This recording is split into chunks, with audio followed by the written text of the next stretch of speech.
Reducing risk when working at heights.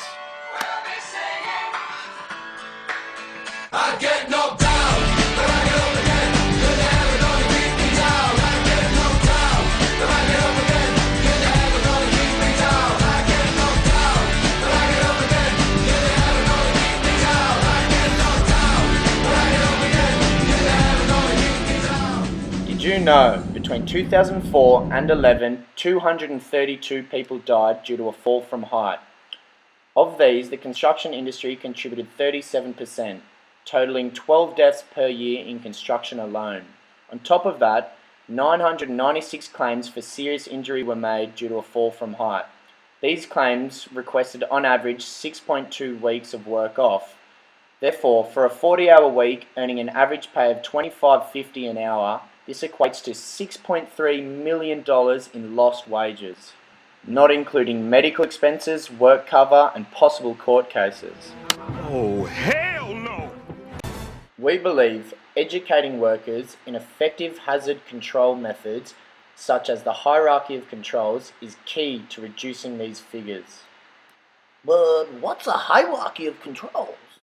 The hierarchy of controls is a framework used to determine the most effective actions required to help mitigate or reduce the impact of an identified hazard. It prioritizes elimination as the most effective control method and works its way down to PPE as the least effective method.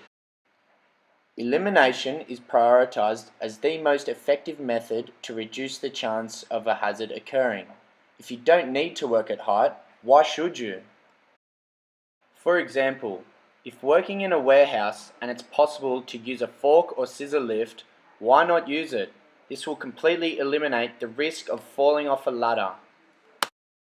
When elimination of a hazard is not possible, then isolation or substitution is the next best step. This involves isolating the hazard and substituting the task with a safer, less risky alternative. For example, this painter could substitute the ladder for a level, safe scaffold system with protective guardrails. Engineering controls are the third most effective step in the hierarchy of controls. They aim to isolate the worker from the hazard. In other words, they change the structure of the work area to reduce exposure using safety devices or barriers. For example, this site requires a void for a stairwell. As the stairs are part of the design, the void cannot be eliminated or substituted. Instead, these workers are creating a physical barrier over the void until the stairs are ready to be installed. Administrative controls implement procedures that require workers to do things a certain way to reduce their exposure to a risk. If administrative controls are required, this means there is an unavoidable hazard.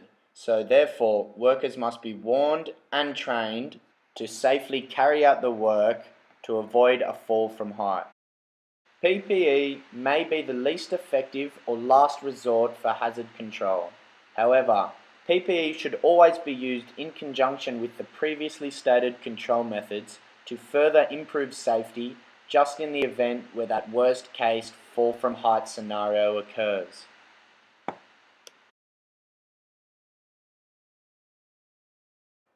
We hope you've liked our video on reducing risk when working at heights. Please take this information and share it with your fellow workers so we can all make construction a safer industry to work in.